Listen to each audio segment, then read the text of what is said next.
शादियों पर जो स्टीम रोस्ट बनता है उसकी रेसिपी शेयर करूंगी। 1 केजी चिकन लेंगे। चिकन को अच्छे से वॉश कर लिया था, इसको कट्स लगा लेंगे। 2 टेबलस्पून सिरका, 1 टीस्पून नमक लगा के 15 मिनट का रेस्ट देंगे। 15 मिनट के बाद चिकन अपना पानी छोड़ देगा, स्टेन कर लेंगे। यहाँ पे ऑयल पहले ही गर्म कर लिया था। फुल फ्लेम पे चिकन को फ्राई करेंगे।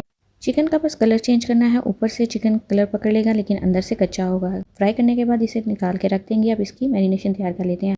हाफ कप दही में मसाले ऐड करेंगे और उसे अच्छे से मिक्स कर लेंगे।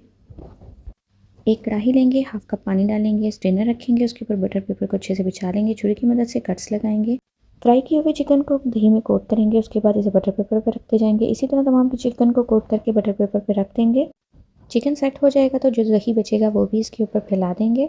तिल को बहुत अच्छे से ऊपर से फैला देंगे। बटर पेपर से अच्छी तरह कवर करेंगे और इसे 20 से 25 मिनट के लिए कवर कर देंगे मीडियम टू लो फ्लेम पे। 25 मिनट गुजरने के बाद इसको चेक करेंगे, बटर पेपर को हटाएंगे। मज़ेदार स्टीम रोस्ट तैयार है। खाएं, पिएं और एंजॉय करें।